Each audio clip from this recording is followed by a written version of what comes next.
What is up, everyone? JD Geeks here. Today, I'm going to jump over a bit of my other videos that I had planned because I've been waiting for this for a pretty long time, and I finally found one in stores. Today, we are talking about the new X-Shot AEB piston pump blaster. I have been wanting an AEB blaster for a really long time, but they've all been pretty expensive for my taste because I do prefer Springers. But this one, it's a pretty good deal. I got mine for, I believe, about $80. And for that price, this blaster is pretty solid from what I've heard. But let's get right into it. So, when we first open up the box,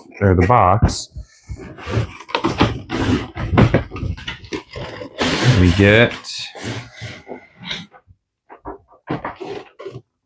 all right, that is it. So you get 40 of these pink darts, which I will be only using for these, or for the chronograph test. I do want to try and preserve these because I think they're pretty funny and cool looking. You get some safety glasses, a 15-round Talon magazine. I've heard this is really good quality, and I actually do really like the feeling of it. For a X-Shot mag, this is really good. I do have some other mags that are spotty, but this one does feel pretty good. And it is slightly see-through, which I do like. It comes with the barrel right here, the bearing scar, or the B-car, which is pretty cool to come on the blaster.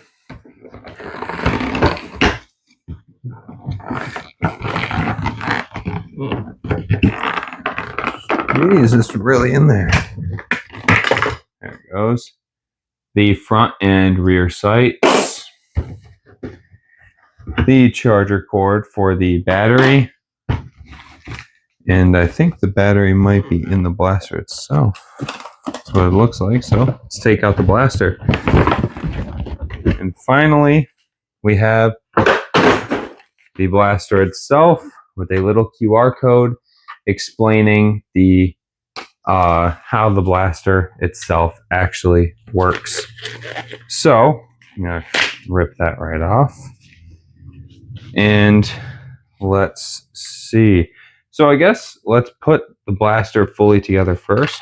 So there's a little cullet here to tighten and loosen where the barrel goes, and then looks like both ends of the barrel are the same.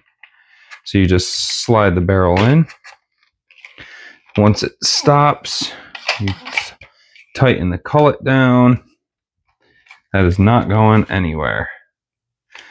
Make sure the back stock is tightened, because mine was not and just moved a little bit. All right, and then I'm going to slide on the rear sight, just like that. And finally, the front sight. Now that that's on, let's put the B-car on. And there we go. The fully assembled blaster. See how this mag fits in here. All right, so there is no flared mag well, but it does slide in very nicely. I do like that it has the two mag releases for however you want to do it. I will say this blaster is a little hefty. I wasn't quite sure how heavy it would be, but it's not uncomfortable. I will say it's actually pretty comfortable to use. All right, let's see here. There it is. So there's a little button right at the end of the stock. Assuming, yep. So there is the battery for the blaster itself. And because I don't want to risk ruining this battery, I'm actually going to charge it up before I do any testing with the blaster. But let's talk about the sights on it and how it actually feels. So there is a little jam clearing door. I'm not going to open it because it has a screw, and from what I've been told, there's no way to clip the actual door shut. Other than that, there's a little charging handle so you can put a dart in without having to squeeze the trigger multiple times and dry fire the blaster. The bearings are plastic, not metal. Slightly disappointing, but for $80 and only 150 FPS, I believe it shoots, it is not bad. We will see the FPS later in the video. Other than that, though, the stock feels pretty comfortable. I don't really have any movement at all. The front grip area right here at the front of the blaster, that's actually exactly where I would want my hand if I was going to have it. And the iron sights are nothing special, but I mean, you can use them. They seem usable, and we will see how accurate they are in a new test that I'm going to start doing in this video, which you guys will see later. Other than that, I think that's about it for the review. I'll talk about the so the grip here. It is slightly big. I do wear large gloves, but it is very, very comfortable in the hand. I do actually like it quite a bit. And other than that, there's 3 modes. There is safe all the way forward, semi in the middle, and full auto all the way to the rear. And I can reach that with just a slight movement of my hand on the blaster. Other than that, though, let's get this battery all charged up, and then we will do the FPS testing, and we will see how fast the fire rate is. All right, I will see you in a little bit. All right, everyone, I am now back from charging the battery. It took about an hour and a half to an hour 45. It does take a little bit of time. The way that the charger works is this part, the USB end, glows red when it's charging, and then it turns off when it's fully charged. So it's very easy to tell when this battery is charging and when it's not. But all right, let's hook this back up in the blaster. So again, this orange button here detaches that, and then right in here, there's a little connector piece which matches up with the battery connector, obviously. So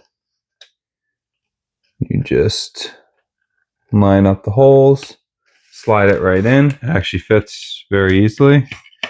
In the stock, it is very nicely fit in there. And then you just clip this right back on, just like that. And there we go. And we should be all set. So, all right, I'm going to take this to the chronograph and let's see what numbers we get. Alrighty, we're doing things a little bit different than we have in the past couple videos. I decided I was going to start doing things outside because I wanted to start doing accuracy testing, which we will see in just a minute. So for now, we got the chronograph set up, and let's see what numbers we get. So I'm going to be testing a few different darts.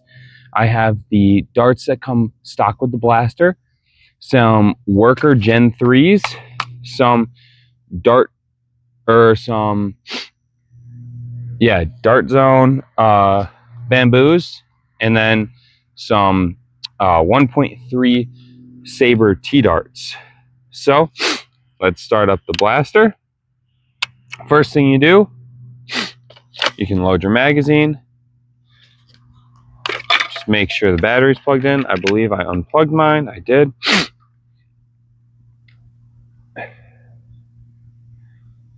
Okay, that up. Go. Put the battery back in the holding spot. There we are. Alrighty, so the next step, squeeze the trigger once, and it should make a beeping noise.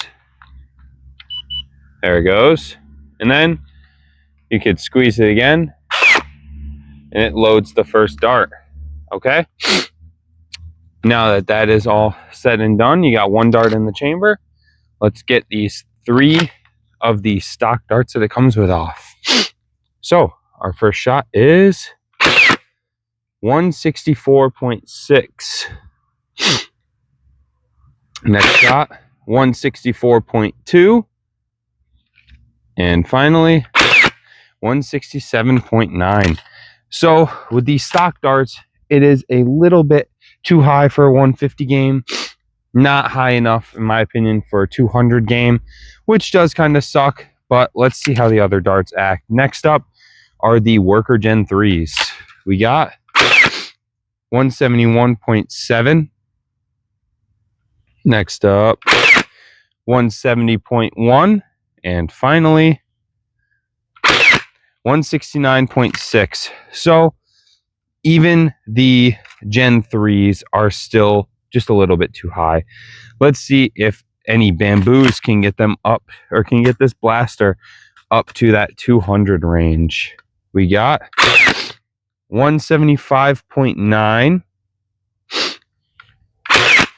169.3, and finally 168.3. So it seems like the darts don't really change the FPS of the blaster too much. It seems pretty consistent no matter what. But now let's test out the heavy darts. Let's see if this could slow down the darts maybe. First up, 160 flat. Next up, 166.2. And finally, 151.0. That last shot did seem kind of weird. So let me actually load up another Saber T-Dart. And we got 159.1. So again, the numbers are pretty consistent. It's been right around 160-ish. So it is a little too fast for 150 games and a little too slow, in my opinion, for 200 games, although it is still usable. All right, and now let's get into the accuracy testing. I will see you in a second. Okay, so I just want to show the setup because I do only have one camera, so I won't be able to show both me and the targets. So from the targets, we have a little human silhouette just for practice, and then we have these 4 little targets down here. And from these targets, if I turn around, we will be standing right over there, about 50 feet away, about half the distance of a larger YouTuber, Bradley Phillips, but far enough where you can see the accuracy of the video. So for this, or of the blaster. So for this blaster, I will be using the 1.3 Saber T-Darts. The reason why I'm using those is because they are technically the best darts out on the market right now. So I will be using 1 mag of 15, and I will be taking 15 shots at the silhouette, and then 15 shots at the smaller 4 targets down at the bottom. So I'm going to set up the camera, and I will start shooting at the targets. All right, I will see you in a second.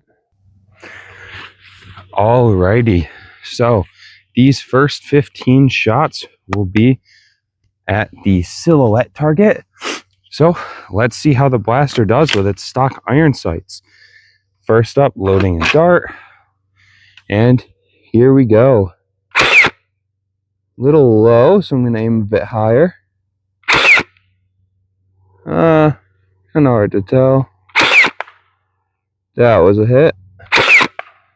Hit. Hit. Little low. A little high. Hit. Hit. Hit. Hit. Hit. Hit. Hit. And I think I might have one shot left. And a little low.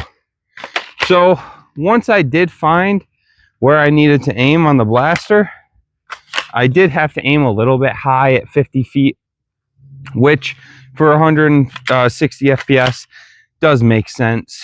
But overall, the accuracy of this blaster is not that bad. I didn't have to aim too much higher. There is a bit of drop on the darts though, but they are the heavier darts, so lighter darts might actually solve that issue, but I did want to use the best darts that are currently on the market. All right, next up, we'll load up a 15 round mag and we will start shooting at the smaller targets and see how well we do there. All right, see you in a second. Alrighty, we now have another 15 round magazine of the Saber T-Darts loaded up, and we are ready to shoot these smaller targets. All right, loading a dart, and here we go. A little low, a little high. There we go. One hit, a little high again. That one grazed it. A little high, hit, miss. Heard it hit something. Little low, little high, hit. And I think this is the last dart. Yeah. So these targets, I will say, are fairly small. I will actually show a comparison right now. So just for future videos, I will be using these same targets. These are very small. They can rest in my hand very easily. So from 50 meters away, or 50 feet away, sorry, not meters, from 50 feet away, these targets are pretty small and pretty hard to hit, especially with a blaster that's only shooting about 150 or 160. This target though is very easy to hit. A human-sized target will be much, much easier to hit rather than the small little target right here. All right, I'm going to load up another 15 round magazine and I will show you guys the full auto speed and how fast I can shoot at semi. So I'll load up 2 mags, one as fast as I can on semi and the second at full auto, and I will be shooting at the human silhouette target once again. All right, I will see you in just a second. Alrighty, so as stated earlier, this will be semi-automatic as fast as I can while aiming at the silhouette target from 50 feet away. Let's see how it does. Just loaded the first round and here we go.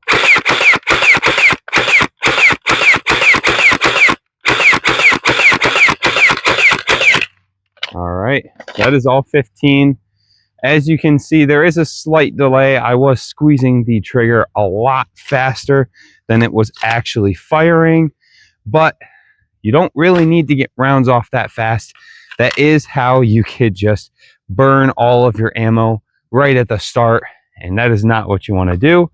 You can obviously aim a lot better than that and hit your target a little bit more accurately, but overall, I did get a lot of good hits on that target, but let's try full auto and see how accurate it is. I will see you in a second. Alrighty, we are loaded up with another 15 round magazine. Let's see how fast full auto is.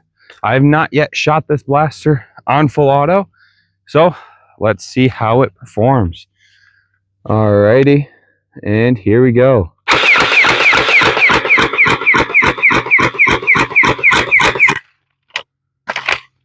All right, as you could clearly tell with that right there, this blaster is fairly accurate even with full auto. That is the benefit of having an AEB versus a flywheel blaster. They are more accurate. The mixture of both Springer and full auto, you can't really beat it. This is obviously just on store shelves, so you can't really find any others for this price. And X-Shot is a pretty cheap brand overall, but this blaster feels really good. So, all right, I'm going to take down the targets and I will see you in the display room. All right, so now that we are back in the display room, let's talk about the blaster itself. The only other blaster that people can really compare this to is the Zeus, I think they call it. It's another AEB blaster from a different brand. It's online only. You can't find it in stores. And on top of that, it does not come with iron sights or a B car, and it has very specific magazines only for that blaster. This blaster and that blaster itself is about $200. This blaster right here, you can find it in stores. It has a very easily detachable barrel. People are already coming out with mods for this blaster. It comes stock with a B car. It has a jam clearing door, which I did not unscrew because it doesn't have a way to clip. A pretty cool storage compartment in the stock. And then the biggest thing, in my opinion, is it is Talon mag compatible. Right here, we have an XYL unicorn mag, and it seats right in. That is the biggest thing for me. The other blasters, the only other blaster that's an AEB that has Talon compatibility, to my knowledge, that is used very often is the Sweetheart Storm. The Sweetheart Storm is around $600 blaster. That, I mean, this blaster, it's great for the cost. For $80, you get iron sights, B car, a priming feature so you can load a dart, Talon compatibility, 2 ways to remove the magazine if you want. You get semi and full auto. You get a rechargeable battery, an adjustable buttstock. Like, this blaster, it is incredible. I was looking for this thing for the longest time. Every time I'd go to the store, I'd always go check the aisle to see if this was finally in. And I'm very, very glad that I finally got it. And the last thing I do before I wrap up the review on this is I will show you guys how to deprime the blaster. So obviously, when you first start up the blaster, you squeeze the trigger once, it makes the beeping noise. You squeeze the trigger again, and it will load the first dart. After that, when you're all done shooting, the spring is still back. For example, mine is still in the back of the blaster right now. So what you have to do is take the blaster and flip it to semi, and then you just squeeze the trigger and hold it. Continue holding this continue holding the trigger, and eventually it will send that bolt back forward and it will not rack it again. That is how you deprime this blaster. Once you're done with that, throw it back on safe, and you can unplug the battery like I am doing right now. Again, this blaster, for the price, there's nothing even in the same zone of it. The flywheelers have nothing compared to AEB blasters. They are not as accurate. They are very inconsistent. They do get rounds off fast, but as you saw in the full auto testing, this is accurate even on full auto. I do really like this blaster, and I would recommend it if you decided to go get it, especially if you're in a lower FPS game. If you're playing indoors, even in a 200 FPS game, you could probably use this thing without doing any modifications to it. But as I said, people are already coming out with mods to lower and raise the FPS of this blaster. But that is it for my review on the X-Shot AEB Blaster. JD Geeks signing off. Have a good one.